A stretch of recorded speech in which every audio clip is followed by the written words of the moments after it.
이 시간 하나님께서 우리에게 주시는 말씀은 신약성경 고린도전서 3장 10절에서 17절까지 말씀입니다. 내게 주신 하나님의 은혜를 따라 내가 지혜로운 건축자와 같이 터를 닦아두매 다른 이가 그 위에 세우나 그러나 각각 어떻게 그 위에 세울까를 조심할지니라. 이 닦아둔 것 외에 능히 다른 터를 닦아둘 자가 없으니 이 터는 곧 예수 그리스도라. 만일 누구든지 금이나 은이나 보석이나 나무나 풀이나 짚으로 이 터 위에 세우면 각 사람의 공적이 나타날 터인데 그날이 공적을 밝히리니 이는 불로 나타내고 그 불이 각 사람의 공적이 어떠한 것을 시험할 것임이라.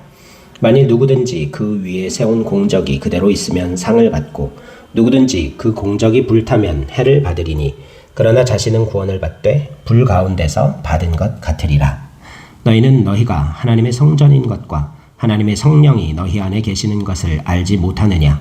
누구든지 하나님의 성전을 더럽히면 하나님이 그 사람을 멸하시리라. 하나님의 성전은 거룩하니 너희도 그러하니라. 아멘. 아멘. 할렐루야. 아멘. 여러분 지금 눈앞에 있는 바닥에다가 초가집을 하나 그려보실래요? 이렇게 해서 초가집을 한번 그려보세요. 그려보세요. 아니면 그림 안에 손으로 이렇게 해서 하기만 해도 돼요. 초가집을 하나 그려보세요. 우리 준혁이가 초가집이 뭐예요? 그런데 자, 여기서 물어보겠습니다. 지금 초가집 그릴 때 뭐부터 그렸어요? 지붕. 그렇죠. 지붕부터 그렸죠. 학교에서 가르쳐줬나? 대부분 지붕부터 그리죠. 근데요, 이 건축가한테 집 그림을 그려보라 그러면은 이 설계 도면을 보고 집을 지어본 경험이 있어서 주춧돌부터 그린대요. 왜냐하면 건물을 지을 때 이 주춧돌 기초가 중요하다는 사실을 철저히 알고 있기 때문에 이 경험의 차이 때문에 건축가는 집 주춧돌부터 그린다고 합니다. 이 집 짓는 것뿐만이 아니라 우리가 세상에 살아가는 많은 일들, 거의 모든 일들에 이 기초가 참 중요하다는 것을 여러 가지 모습을 통해서 알 수 있죠. 수학도 기초가 없으면은 공부하기가 참 어려워져요. 제가 준엽이가 핑계다, 공부가 하기 싫었을 뿐이야 그러는데 초등학교 4학년 때 담임 선생님이 그 정교 조회 같은 거 할 때 정교생 이제 뭐 활동할 때 구령 붙이시는 체육 선생님이었는데 진짜 악랄하셨어요. 그 학생들한테 되게 잔인했고 이렇게 신발 주머니가 애들이 왔다 갔다 쉬는 시간에 하면서 거기에 담겨 있었던 제 신발 주머니에 줄넘기가 체육 시간에 쓸 줄넘기가 담겨 있는데 애들이 왔다 갔다 하면서 자꾸 치고 다니니까 이게 이렇게 한쪽이 고리가 떨어져 갖고 이렇게 신발 그 주머니에 있던 줄넘기가 이렇게 흘러내려 있었어요. 근데 저도 이제 노느라고 쉬는 시간에 그거 못 보고서 이제 딱 허겁지겁 앉았는데 선생님이 갑자기 수업 시작했는데 이렇게 흘러져 있는 거, 키가 작아서 앞자리에 앉았는데 그거 보시더니 그 나무 손잡이로 된 줄넘기를 휘둘러서 제 머리를 있는 거 이렇게 빡빡빡빡 막 몇 대를 때리신 거예요. 거의 쌍절곤으로 맞은 것 같이 엄청 아팠는데 이렇게 만져보니까 사람 머리에 혹이 그렇게 크게 날 수 있는지 그때 처음 알았어요. 그리고 혹 위에 혹 만화에서 이렇게 그려지잖아요. 진짜 혹 위에 혹이 나더라고요. 이렇게 머리가 이렇게 톡 튀어나왔는데 그 위에 또 맞아갖고 그 위에 또 혹이 이렇게 나오더라고요. 정말로. 그 정도로 심하게 맞았어요. 근데 너무했죠. 초등학교 3학년 아이를 그렇게 때릴 수 있으면 정상적인 사람은 아닌 거죠.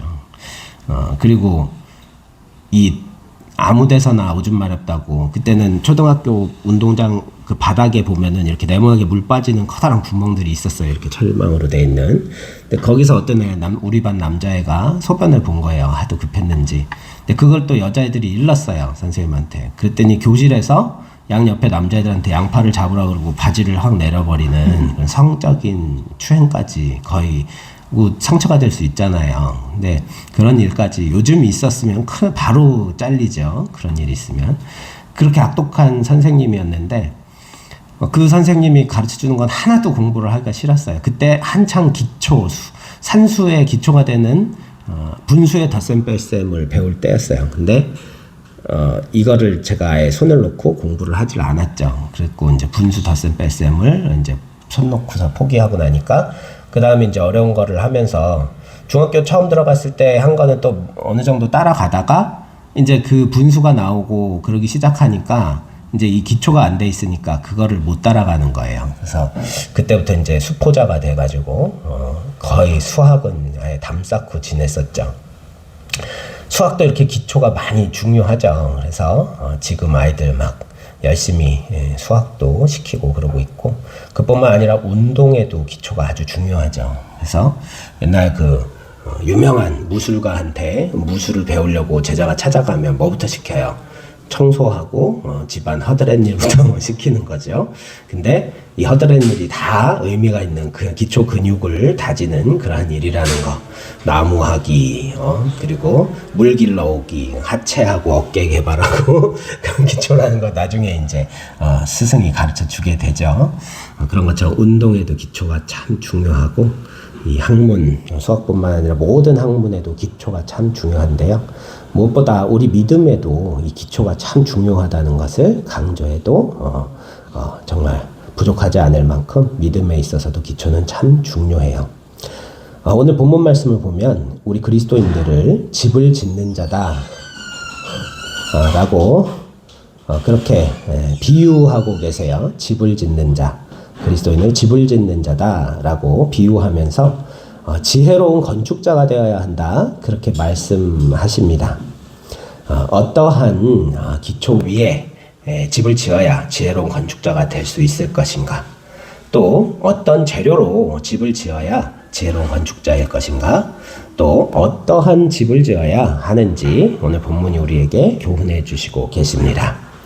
가장 먼저 오늘 본문에서 지혜로운 건축자는요, 올바른 터 위에, 기초 위에 집을 지어야 한다라고 강조해 주시고 있죠. 11절 말씀을 보면 이 닦아둔 것 외에 능히 다른 터를 닦아둘 자가 없으니 이 터는 곧 예수 그리스도라, 그렇게 말씀해 주시고 계십니다. 그렇다면 과연 예수님을 기초로 삼는 삶은 무엇일까? 그래서 바라볼 때 가장 먼저 예수님을 온전히 믿는 삶이 예수님을 기초로, 터로 삼는 그러한 삶이 될 줄로 믿습니다. 예수님을 온전히 믿는다는 것은 예수님을 참으로 신뢰하고, 또 신뢰할 뿐만 아니라 예수님을 의지하는 것을 말해요. 그런데 우리가 마태복음 11장 28절 말씀에도 예수님께서 수고하고 무거운 짐진 자들아 다 내게로 오라, 내가 너희를 쉬게 하리라, 그렇게 말씀해 주셨죠. 우리가 지고 있는 짐들은 어때요? 무거운 짐들은 대부분 중요한 것들이죠. 우리가 쓰레기 짊어지고 사는 사람은 없잖아요. 다 중요한 것, 그리고 우리 삶에 꼭 필요한 것들, 그런 것들만 무거워도 어쩔 수 없이 지고 다니는 게 짐입니다. 그런데 예수님께 가서 쉬려면 이 짐을 어떻게 지고서 쉴 수 없잖아요. 짐을 내려놔야 한다는 거예요. 내려놓되 버리라, 포기하라가 아니라 예수님께 맡기는 거죠. 예수님께 맡길 때 우리는 비로소 그 무거운 짐, 그리고 수고를 다 예수님께 맡겨놓고 온전히 쉴 수가 있게 되는 겁니다. 이 소중한 것을 예수님께 맡긴다는 것, 그것이 참된 믿음이라는 사실을 깨달을 수 있기를 소망합니다. 우리 삶에 정말로 소중한 것들이 무엇인지 다시 한번 돌아보면서 우리는 과연 이것들을 주님께 온전히 맡기는 삶을 살고 있는가? 그렇지 않다면 내 고집과 아집으로 움켜쥐고서 아직 예수님께 맡겨놓지 못하고 아직도 내가 지고 번민하고 근심하면서 쉬지 못하는 그런 삶을 살고 있지는 않은가? 우리의 믿음을 돌아볼 수 있기를 소망합니다. 우리 무거운 인생에 아무리 소중한 짐이라 할지라도 우리 예수님께 온전히 맡기는 것, 그것이 바로 참된 믿음이요, 예수님을 우리 삶의 터로 기초로 삼는 온전한 믿음의 삶일 줄 믿습니다. 두 번째로는요, 예수님의 제자가 되어 예수님을 참으로 따르는 삶이, 그 삶이 바로 예수님을 우리 삶의 기초로 삼는 삶인 줄 믿습니다. 예수님의 주변에 많은 사람들이 따랐지만요, 여러 종류의 사람들이 있었어요. 심지어 대적들조차도 예수님의 따르는 무리들 가운데 포함되어 있었습니다. 그뿐 아니라 예수님이 그저 신기하고 좋아서 따르는 그런 팬과 같은 사람들도 있었어요. 마지막으로 참된 제자들도 예수님을 따랐죠. 우리도 예수님을 제자로서 따라야 할 줄 믿습니다. 그냥 마음이 이리 왔다 저리 갔다 하는 그런 펜과 같은 변덕스러운 마음으로 따라서도 안 되겠죠. 예전에 슈퍼주니어 좋아하던 아이들 한참 세월 지난 다음에 요즘 아직도 슈퍼주니어 좋아하냐 그러면은 아니죠. 바뀐 지가 한참 지났죠. 그리고 지금은 누구 좋아해요? 그게 팬심이라는 거예요. 정말 한창 청소년들이 팬 아이돌에 빠져 있을 때는요. 학교를 땡땡이 치면서 얼굴 한번 보려고 걔네 숙소 근처에서 떼지어가지고서 이렇게 잠복해 있는 애들이 있어요. 제가 청담동에 있는 교회 아이들 얘기해 줬었죠. 막 새벽에 걔네들 그 차가 들어올 때까지 그 숙소에서 진치고 잠복해 갖고서 기다리다가 새벽에 이제 차 보고서 집에 들어갈 차가 끊어지고 지하철도 끊어지니까 불 켜져 있는 우리 교회에 들어와 갖고 엎어져 자고 있고 근데 이제 아침에 걔네들을 발견해 갖고 우리 그 교회 권사님 그 건물 주인이시죠. 설윤영 디자이너님이 아이들을 이렇게 니네 길거리에서 헤매지 말고 우리 교회 와서 자도 되니까 여기 들어와 있어라 그랬더니 애들이 거기 이제 아지트 삼아서 예배도 드리고 저랑 같이 학생부 예배도 드리고 그리고 이제 얘네들이 새벽에 갈 데 없으면 거기 와서 새벽 예배 때 엎어져 갖고 자고 있기도 하고 그랬었어요. 그 교회 떠날 때 걔네가 저 때문에 많이 울어줬던 기억이 있어요. 같이 성탄절 성목도 하고 그랬었는데요.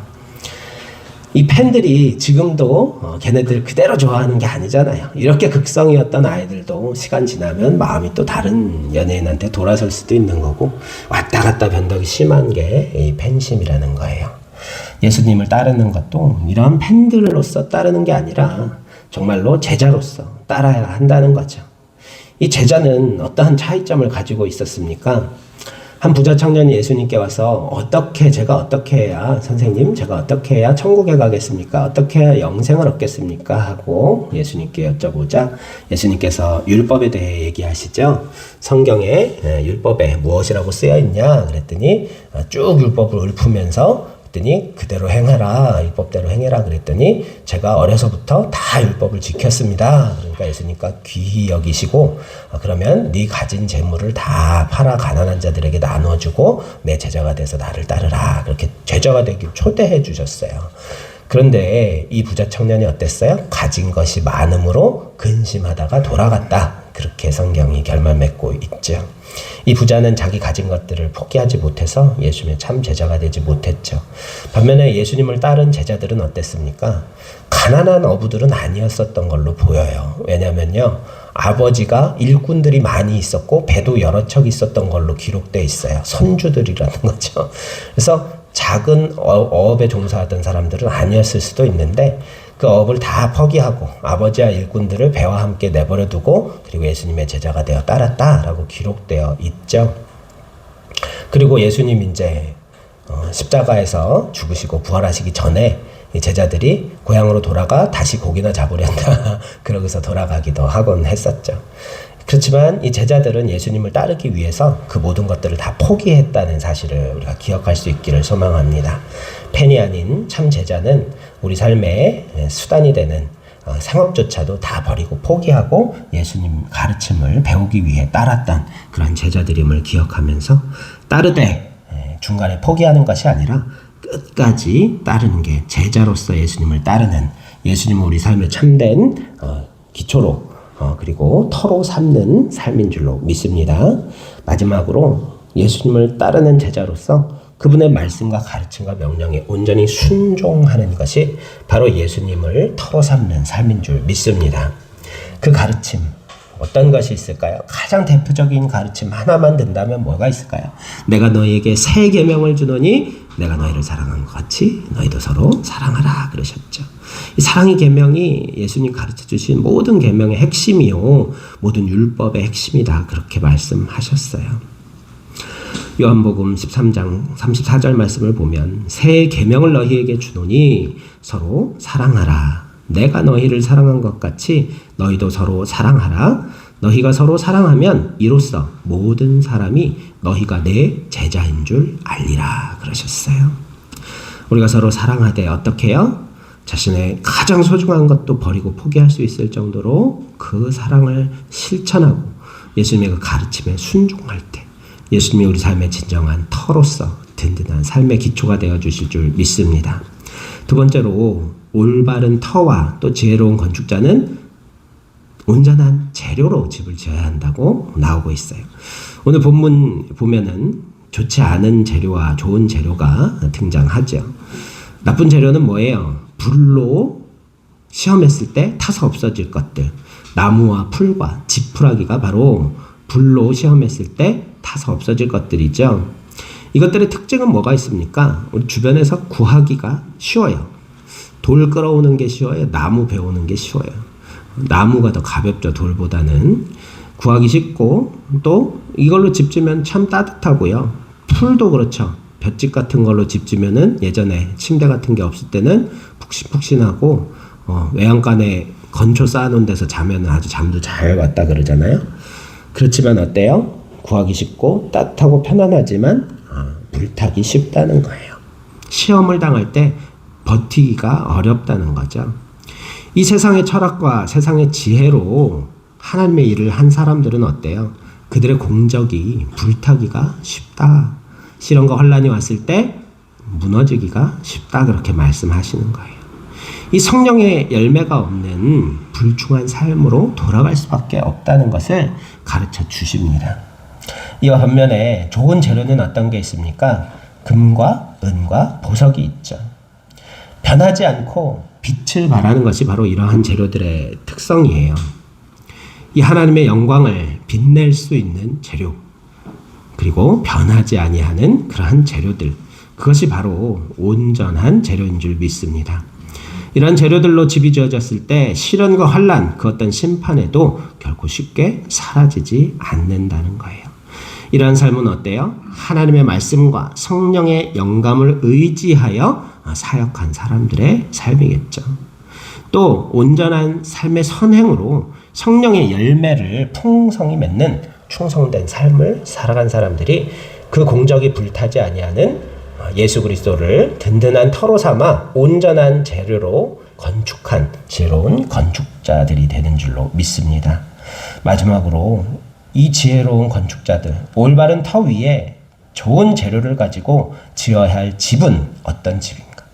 집 짓는데 가장 중요한 건 뭐예요? 집의 재료, 터 다 중요한 게 아니에요. 뭐가 중요해요? 누가 사느냐가 중요한 거예요. 그렇죠. 누구 집이냐가 중요하죠. 아무리 좋으면 뭐해요? 거기 아무도 안 살고 있으면 그거 온전한 집이라고 말할 수 없죠. 그렇다면 우리 그리스도인이 지혜로운 건축자로서 지어야 할 집은 어떤 집일까요? 오늘 말씀 마지막에 나오죠. 성령이 너희 안에 거하시는 줄 알지 못하느냐? 하나님의 너희가 거룩한 하나님의 성전인 줄 알지 못하느냐? 그렇게 물으시고 계시죠. 바로 우리가 지어야 할 건물, 지어야 할 집은요, 올바른 터인 바로 예수 그리스도를 터로 삼아 올바른 재료로 지어야 할 집은 성령께서 임재하시는 거룩한 성전인 줄로 믿습니다. 저와 여러분이 성령께서 임재하는 거룩한 성전으로 살아가는 지혜로운 건축자들이 모두 될 수 있기를 간절히 소망합니다. 여러분 마음에 성령이 거하심으로 말미암아 우리가 지혜로운 건축자로 주님께 칭찬 드릴 수 있기를 간절히 소망합니다. 기도드리겠습니다. 은혜와 사랑이 충만하신 생명의 하나님, 하나님께서 우리를 지혜로운 건축자에 비유하시고 그 온전한 터는 바로 예수 그리스도라 가르쳐 주셨고 또 불타 없어지지 아니할 온전한 재료로 우리가 집을 건축해야 함을, 또 그 집에는 거룩하신 성령께서 거하시는 거룩한 성전이 되어야 함을 우리의 삶을 비유로 가르쳐 주시는 은혜 감사합니다. 주님, 우리가 주님을 터로 삼는 삶이 무엇인지 가르쳐 주신 대로 예수 그리스도를 온전히 믿음으로 말미암아 우리 삶의 소중한 것들을 온전히 맡겨드리는 삶 살아갈 수 있도록 인도하여 주시옵소서. 또 제자로서 마지막까지 주님을 온전히 따르는 삶 살게 하여 주시옵시고 그 말씀의 가르침에 참으로 순종하는 삶 살게 인도하여 주시옵소서. 한 주간도 지혜로운 건축자로서 아버지 주님의 터 위에 온전히 지어져가는 아름다운 성전으로 살아갈 수 있도록 동행하여 주시기를 소망하며 우리 구주 예수 그리스도의 이름으로 감사 기도드리옵나이다. 아멘.